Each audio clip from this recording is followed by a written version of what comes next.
Sous la conduite de François Chatillon, architecte en chef des monuments historiques, ce chantier de rénovation était destiné à mettre en sécurité les 6 lanternons du château de Chambord, tout en rétablissant les décors en plomb enlevés dans les décennies 1950-1970.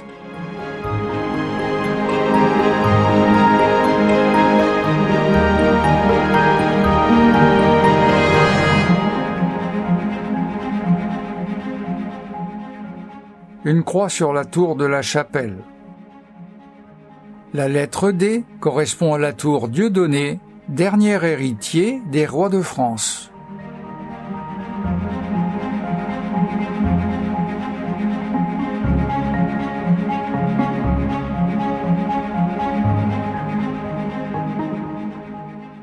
Ce travail était gigantesque pour restaurer ces lanternons pesant près de 15 tonnes chacun et d'une hauteur de 12 mètres, y compris les épis en plomb et les girouettes dorées.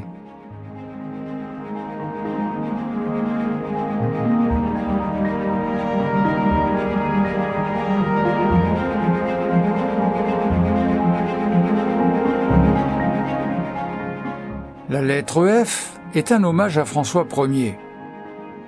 La Commission nationale de l'architecture et du patrimoine, sur le rapport du ministère de la Culture, a validé les restitutions des décors en plomb et la dorure des girouettes dans leur dernier état connu.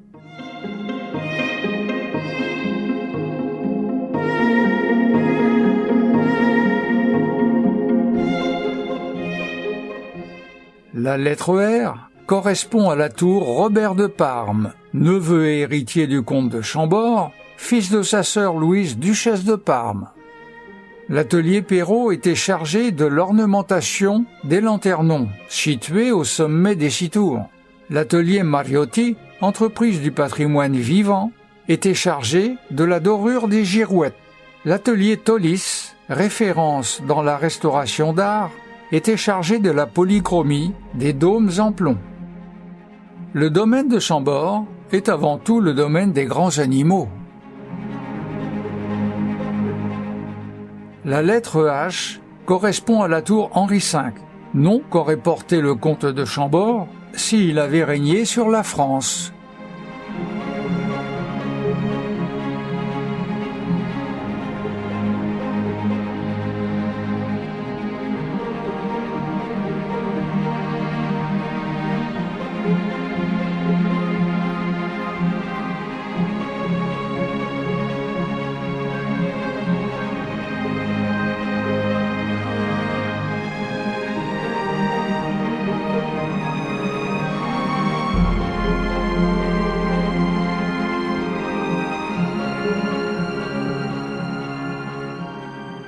La lettre CB correspond à la tour Caroline de Berry, prénom et titre de sa mère, Marie-Caroline de Bourbon-Sicile, duchesse de Berry.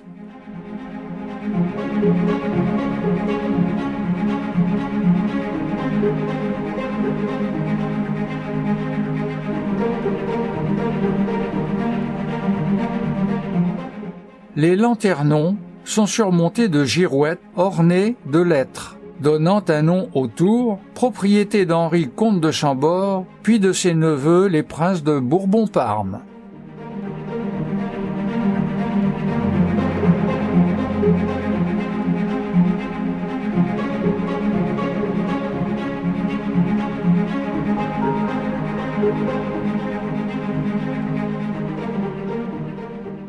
Ces 6 lanternons, dont l'état sanitaire était préoccupant, nécessitant d'intervenir rapidement sur les charpentes des grosses tours, qui manifestaient des infiltrations d'eau.